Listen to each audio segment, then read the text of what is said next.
I met Adrian Vale on a Tuesday afternoon that smelled like rain and polished marble. The elevator doors opened directly into his penthouse. No hallway, no reception desk, just a private code and a smooth rise into the sky. I stepped out with my overnight bag slung over one shoulder, posture straight, expression neutral. First impressions mattered in my line of work. He was standing by the wall of glass that overlooked the city, hands tucked into the pockets of dark tailored trousers, sleeves of his white dress shirt rolled precisely to his forearms. From behind he looked composed, controlled, untouchable. "You're early," he said without turning around. His voice was lower than I expected. Come. The kind of voice that didn't need to be raised to command a room. "I prefer it that way," I replied. Only then did he turn. I'd seen his face before. Interviews, magazine covers, press photos from product launches. Tech prodigy. CEO at 26. Brilliant and ruthless in equal measure depending on who you asked. But none of those images captured the way he looked at me in that moment. It wasn't dismissive. It wasn't friendly either. It was searching. Like he was trying to figure out if I was a threat or something worse. Someone who might see through him. "You're younger than I expected," he said after a beat. "I get that a lot." His eyes flicked over me, shoulders, hands, stance, assessing. I let him look. It was part of the exchange. Clients needed to feel protected. But when his gaze returned to mine, it lingered half a second too long. "You don't look like someone who blends into the background," he added. "I don't need to," I said evenly. "I just need to be close enough." Something about that made the corner of his mouth twitch. "Close enough," he repeated quietly. The contract had been straightforward. Increased public visibility had come with increased threats. Anonymous messages. Escalating tone. Nothing physical yet, but enough to justify private security. "Me. You'll stay here," he said, gesturing vaguely toward the hallway behind him. "Guest room at the end. You'll accompany me to meetings and public events. Minimal interference unless necessary." "Understood. And when I'm home," he hesitated, eyes shifting back to the city before returning to me. "I'd prefer you nearby." "Nearby. Not outside the door. Not down the hall. Nearby." "That's fine," I said. Silence settled between us, thick but not uncomfortable. Rain began to streak down the glass, distorting the skyline into blurred lights and moving shadows. He stepped closer to the window and without thinking I moved too, maintaining distance but still within reach. Always within reach. "You don't talk much, do you?" he asked. "Only when I have something useful to say." He glanced sideways at me. "And right now?" "I'm observing." His lips curved slightly. "And what have you observed?" I hesitated, but honesty slipped out before I could filter it. "You don't like needing protection."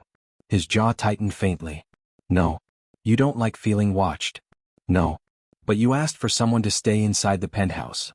That made him look at me fully again. The air shifted. "You think that's contradictory?" he asked. "I think you wouldn't have asked unless you felt something was off." His gaze dropped briefly to my mouth, then back to my eyes. "You're perceptive," he murmured. "It's my job."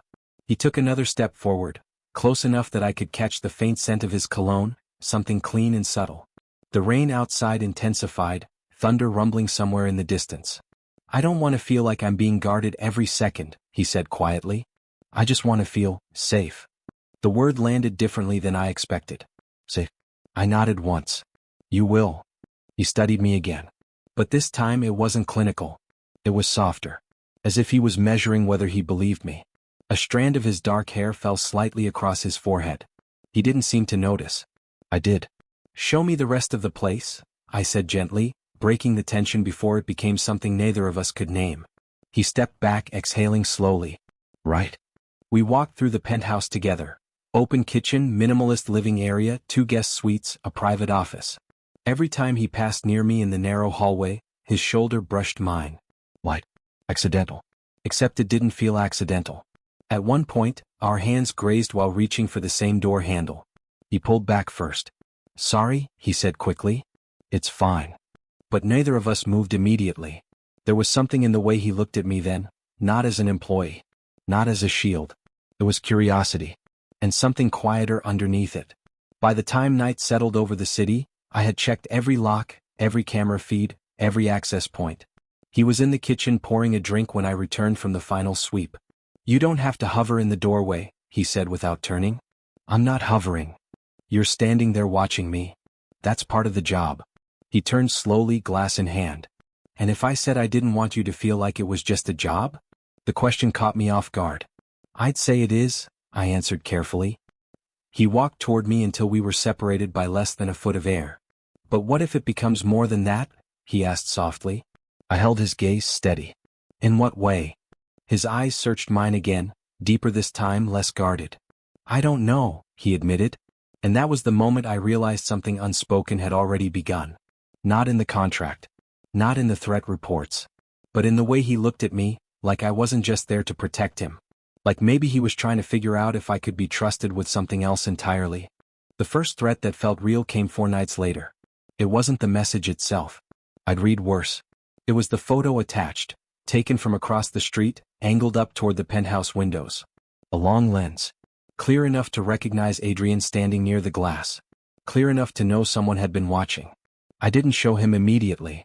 I verified the source, contacted building security, ran through protocols. By the time I stepped into his office, my pulse was steady again. He looked up from his laptop. You've been pacing, he said. I don't pace. You do when something's wrong. He noticed that already. I crossed the room and handed him my phone. He studied the image in silence. I watched his expression instead of the screen. His jaw tightened first. Then his shoulders. But he didn't panic. Do we know who? He asked quietly. Not yet. He handed the phone back, fingers brushing mine. This time neither of us pretended not to notice. What do we do? He asked. I increase proximity. His eyes flicked up to mine. Proximity. You don't stand by the windows at night. Curtains closed. I stay within sight. He leaned back in his chair slowly. You were already within sight. That wasn't close enough. The words slipped out before I could soften them. Something shifted in his expression. He stood, moving around the desk until he was in front of me. How close is close enough? He asked. I measured the space between us. Barely a foot. Closer than this, I said. The room felt smaller suddenly. He stepped forward. Now there was only inches between us. Close enough to see the faint shadow beneath his eyes from too many late nights. Close enough to notice the way his breathing slowed, not out of fear, but something else. You don't seem afraid, I said quietly. I am, he admitted. Just not of the same thing. My heartbeat thudded once against my ribs. A crack of thunder split the sky outside, rain beginning again in sheets against the glass. Power grid's been unstable in storms, I muttered, half to myself. Almost on cue the lights flickered. Adrian glanced toward the ceiling instinctively. Then the entire penthouse went dark. For half a second there was silence. Then the low hum of emergency systems trying and failing to kick in. I stepped forward on instinct, hands finding his shoulders. I'm here, I said. His fingers caught my forearms. Not pushing me away. Holding on. The darkness swallowed everything except the faint city glow filtering through rain-streaked windows. Shapes and shadows. Breath and warmth. I don't like not being able to see, he admitted quietly. You're safe. You keep saying that. Because it's true. His grip shifted slightly, sliding down until his hands rested near my wrists. His thumbs pressed there as if feeling for my pulse. Or grounding himself in it. Your heart's racing, he murmured. So is yours. He gave a soft, almost breathless laugh. The emergency lights finally flickered on, dim, amber, barely enough to outline him in gold. We were closer than before. Much closer. His shirt clung slightly to his chest from the humidity. My hands were still on his shoulders. Neither of us had stepped back. You said you'd increase proximity, he said quietly. I did. And is this protocol? It is now. He searched my face like he was looking for a crack in my composure.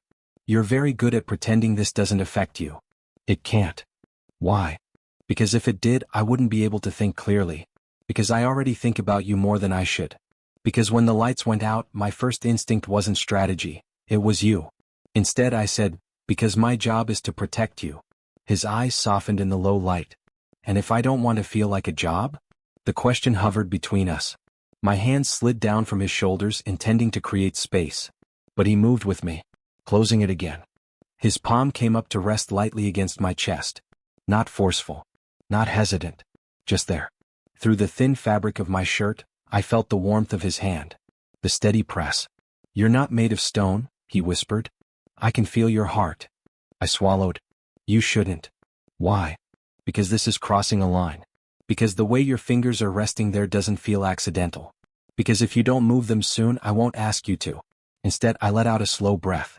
The storm outside intensified, rain hammering against glass. The world felt narrowed down to this dim room and the space between us. He didn't remove his hand. And I didn't step away. For a moment, just a moment, we stood there suspended in something neither of us had named. Too close to be professional. Too steady to be a mistake. Finally, he withdrew his hand slowly, like he was reluctant to break whatever it was. I should check the breakers, I said, my voice lower than before. Right, he replied, but he didn't move immediately. Neither did I. The emergency lights hummed softly overhead. And as I turned to walk toward the hallway, I felt his gaze on my back. Not the way a client watches a bodyguard, but the way someone watches a door that just opened, unsure whether to walk through it or pretend it was never there at all. The power came back an hour later. We never talked about what happened in the dark. But silence has weight when two people are pretending it doesn't. The next morning, Adrian was already dressed when I stepped into the kitchen. Navy suit. Crisp lines. Composed. His public face back in place like armor. You slept? He asked without looking at me. Enough. He nodded once, scrolling through something on his tablet. The news cycle had already picked up rumors about the threats. Commentators speculating. Analysts dissecting. He looked untouchable on the screen. In person he looked tired. I'll have the car brought around in 10, I said. Of course. Just business. Just distance. But when I turned to leave the kitchen, he spoke again. You didn't have to stay in the doorway last night. I stopped. I wasn't in the doorway. No, he said quietly. You were closer than that. I didn't answer. There was nothing safe to say. The day was long. Meetings, security briefings, a tense lunch with investors. I stayed half a step behind him everywhere we went. Professional. Focused. But I was aware of him in a different way now. The way his shoulder brushed mine when someone leaned in too close. The way his fingers hovered near my wrist before retreating. The way his gaze found me across rooms, held for a beat, then shifted away as if it meant nothing. It didn't feel like nothing. By the time we returned to the penthouse that evening, the city was washed in a pale, fading sunset. The storm had passed. The air felt heavier somehow.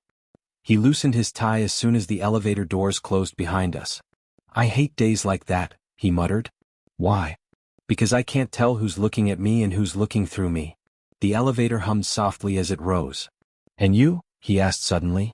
When you look at me, what do you see? The question caught me off guard. The elevator chimed. Doors opened. We stepped into the quiet of the penthouse. I shut the doors behind us and faced him. I see someone who doesn't like being alone, I said carefully. His expression shifted, something fragile flickering there before he masked it. You're wrong. Am I? He didn't answer. Instead, he walked past me toward the balcony, sliding the glass door open. Cool evening air drifted inside. I followed at a distance. He stood at the railing again, the same place he'd been when I first met him. Only this time, his posture wasn't confident. It was tired. My father used to say, he began quietly, that the moment you let someone close enough to matter, you give them the power to ruin you.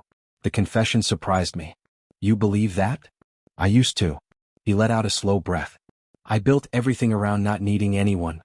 The wind lifted his hair slightly. Without thinking, I stepped closer, not touching him, just near enough that he would feel it.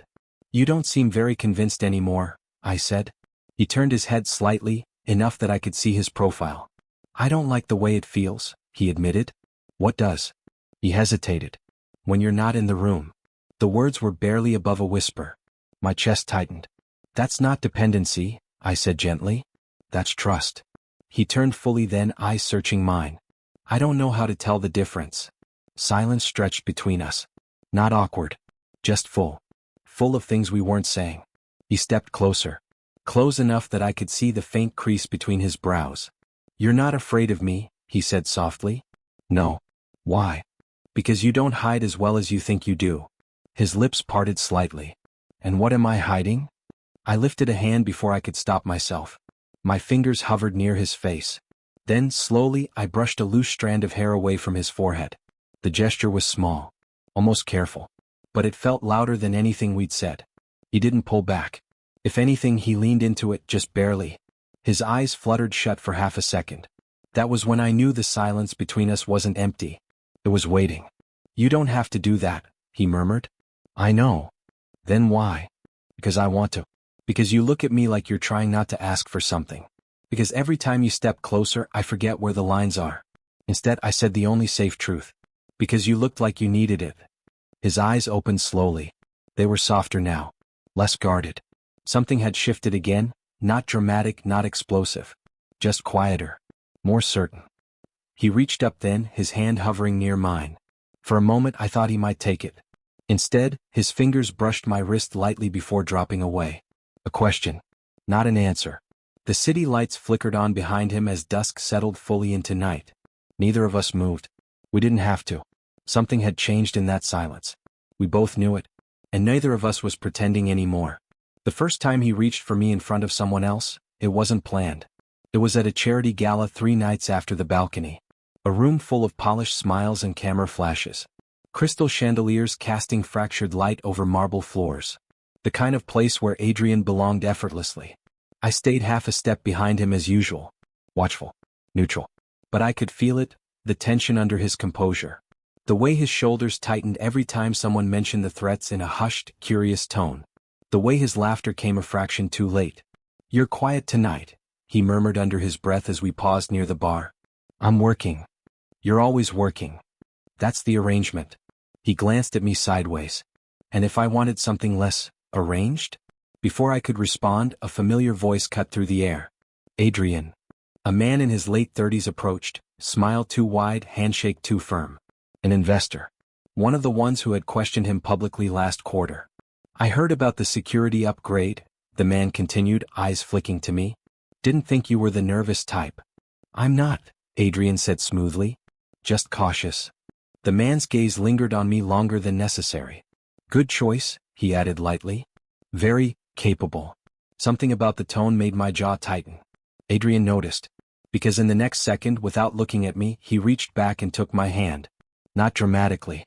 Not possessively. Just a simple clasp, his fingers curling around mine. The investor's smile faltered. Adrian didn't explain the gesture. He didn't need to. We stood there like that for the rest of the conversation. His hand warm in mine. Steady. When the man finally excused himself, Adrian didn't let go immediately. He exhaled slowly. "You didn't have to do that," I said quietly. "Yes, I did." He turned toward me, still holding my hand. "They don't get to look at you like that." "I'm used to it." "I'm not." There was again. That undercurrent. He seemed to realize we were still touching at the same moment I did. His grip loosened slightly, but he didn't pull away. Instead, he studied our hands as if they belonged to someone else. "I don't like pretending this doesn't matter," he said softly. The room buzzed around us. Music, glasses clinking, distant laughter. But inside the small space we occupied, everything felt muted. "You're my bodyguard," he continued. "That's what everyone sees." "And what do you see?" He looked up at me. "You." The word landed heavier than it should have. A photographer nearby called his name. Flashbulbs sparked. He dropped my hand then, stepping into his public smile. Composed. Effortless. But when he moved toward the stage to give a short speech, his eyes found mine in the crowd. And they stayed there. Later that night, back in the penthouse, neither of us turned on the main lights. The city glowed softly through the windows. Quiet. Distant. He loosened his collar, walking slowly toward the balcony doors again. "You were jealous?" I said gently. He huffed a quiet laugh. "Was I?" "Yes." He didn't deny it. Instead, he leaned back against the glass, looking at me like he was deciding something. "I didn't like the way he looked at you," he admitted. "Why?" He stepped forward. Not rushed. Deliberate. "Because I don't know what this is yet," he said. "But I know it's not nothing." My pulse thudded once. He stopped in front of me, close enough that I could feel the warmth radiating from him. "I keep telling myself it's proximity," he continued softly. "Shared space. Stress. Circumstance. And that explanation stopped making sense. The honesty in his voice stripped away whatever distance I'd been holding on to. "You don't have to label it," I said. "I know." "Then what do you want?" He hesitated. Then, slowly he lifted his hand. It hovered near my chest, like it had that night during the blackout. But this time there was no storm. No darkness to hide in. His palm pressed gently over my heart. "I want this to stop feeling like something I have to fight," he whispered. My breath caught. I covered his hand with mine. "You don't have to fight me," I said. His eyes searched mine, vulnerable in a way I'd never seen before. "I don't know how to do this," he admitted. "You don't have to know." The air between us felt charged but not frantic. Just full. He leaned in slightly, forehead brushing mine. The contact was soft, careful, and it stayed. Neither of us moved. His free hand slid to my waist, not pulling, just resting there. Anchoring. It wasn't dramatic. It wasn't urgent. It was steady. I felt his breath against my cheek, warm and uneven. "If this ruins things," he murmured. "It won't. You don't know that. I know you." Silence settled again, but this time it wasn't uncertain. It was acceptance. His fingers tightened slightly at my waist, like he was testing whether I'd step back. I didn't. After a long moment, he exhaled and let his forehead rest fully against mine. And something in me shifted. Because this wasn't fear anymore. It wasn't confusion. It was choice. Finally, he pulled back just enough to look at me. "We can't rush this," he said. "We won't. But we can't pretend either." "No." His thumb brushed lightly over my shirt, just above my heart, slow, absent-minded. The touch lingered, then lingered longer. Until it wasn't accidental. And when he finally let his hand fall away, I still felt it there. Long after we stepped apart. Long after he disappeared down the hallway toward his room. I stood alone in the dim light of the city, my chest still warm where his palm had rested. The touch had been simple. Almost restrained. But it stayed. And I knew with quiet certainty that whatever line we'd been circling, we had just crossed it. We didn't talk about the gala. We didn't talk about the balcony. We didn't talk about the way his hand had stayed over my heart long after it should have moved. But silence, I'd learned, was never neutral. It either protected something, or it suffocated it. 2 days passed in careful professionalism. Meetings, calls, security updates.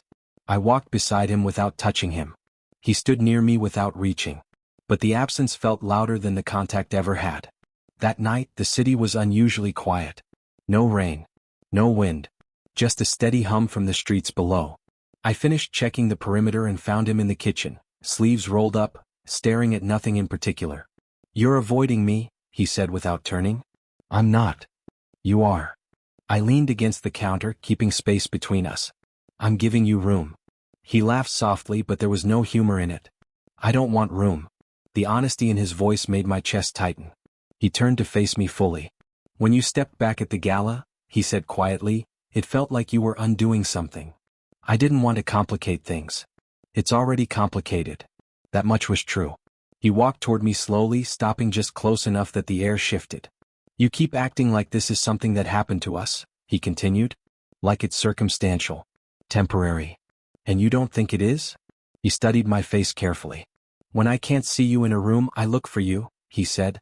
"When something good happens, you're the first person I want to tell.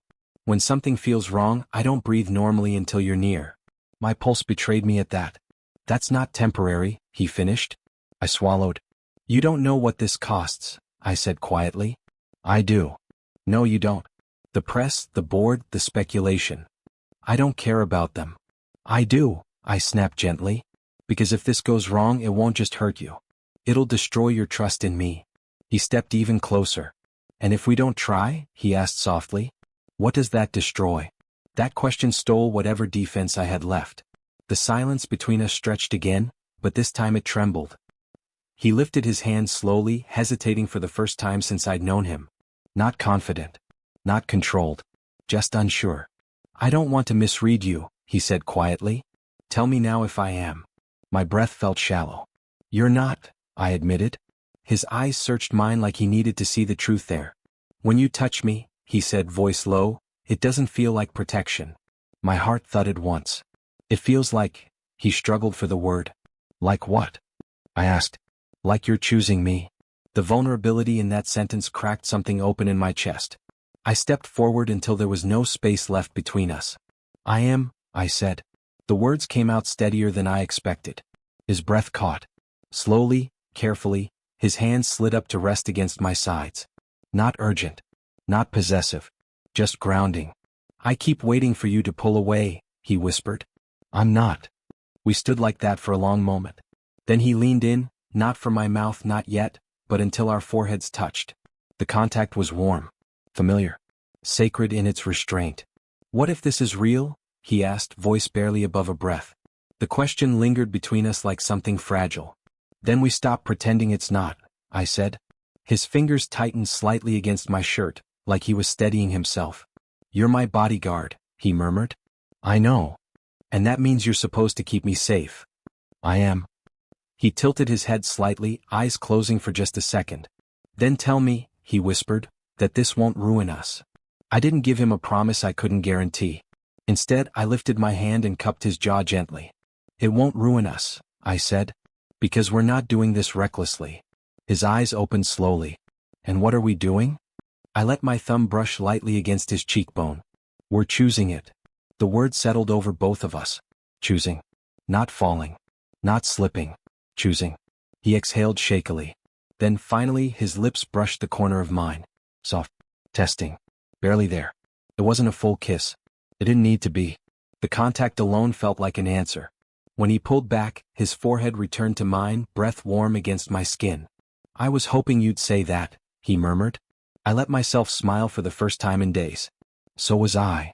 And in that quiet kitchen, with the city humming softly beyond the glass, the uncertainty shifted into something steadier. Not defined. Not announced. But undeniable. Whatever this was, it was real. After that night in the kitchen, nothing exploded. There was no dramatic declaration. No sweeping change in routine. But everything felt different. Softer. More deliberate. He still introduced me the same way in public. This is my bodyguard. Calm. Neutral. Professional. But when he said my name in private, it carried something warmer now. Slower. Like he was aware of how it landed on me. The threats hadn't stopped completely, but they dulled into background noise. Security tightened. Legal teams moved quietly. The outside world stayed complicated. Inside the penthouse, though, something had settled. One evening, a week later, we found ourselves in the kitchen again, an accidental pattern forming between us. He had rolled up his sleeves, attempting to cook something that looked far more ambitious than his skill set allowed. You're doing that wrong, I said from the counter. I absolutely am not. You just put sugar in a dish that doesn't require sugar. He froze. That was salt. It wasn't. He stared down at the pan, then at the container in his hand. His expression shifted from confidence to reluctant amusement. Don't say it, he warned. I raised an eyebrow. I was going to say nothing. You were going to say I need supervision. You do. He stepped toward me, wooden spoon still in hand. I already have supervision, he said lightly. I held his gaze. That's different. Is it? He was close enough now that I could feel the heat from the stove lingering on his skin. There was something domestic about the scene, ordinary in a way that felt almost surreal. We weren't in a storm. We weren't reacting to danger. We were just there. He set the spoon down slowly. I like this, he admitted. Burning dinner? No, his voice softened. This. You standing there. Correcting me. I folded my arms, though I felt my composure thinning. You're very high maintenance for someone who claims to hate attention. He smiled faintly. You don't make it feel like attention. What do I make it feel like? He stepped closer. Like home. The word landed somewhere deep and unguarded. I didn't realize how much I'd needed to hear something like that until it was already inside me. You don't have to say things like that, I said quietly. I know. But you mean them. Yes. His honesty had stopped surprising me. It just felt steady now. He reached for my hand, not tentative anymore but not possessive either. Natural. His fingers laced through mine like they'd learned the shape already. I keep thinking about something, he said. What? That night in the kitchen. When you said we were choosing this. We are. I've never chosen something without calculating the outcome first. And now. He looked at our hands. Now I don't want to. There was vulnerability there but not fear. Growth. I squeezed his fingers gently. You don't have to know the ending, I said. You just have to know you're not alone in it. His eyes lifted to mine. I didn't know I was waiting for this, he admitted softly. For what? For someone who doesn't look at me like an opportunity. The sentence hit harder than he probably realized.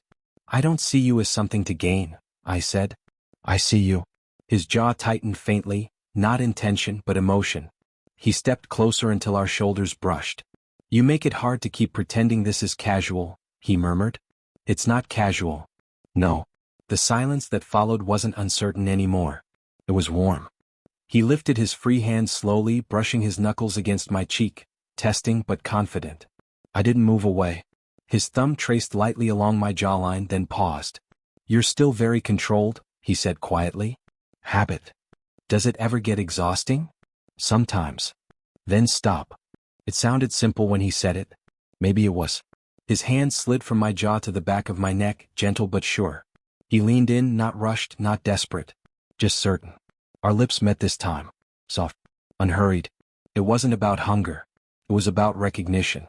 The kiss lingered long enough to settle into something real, something steady. When we pulled apart, our foreheads rested together automatically, like we'd already memorized the shape of that closeness. "You're still my bodyguard," he said quietly. "I know.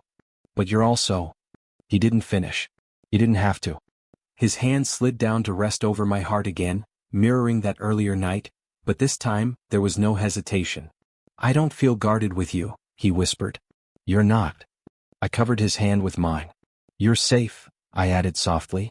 He smiled faintly at that, like he finally believed it. We stayed there in the dim kitchen light, hands intertwined, breathing steady and synchronized. No rushing. No defining.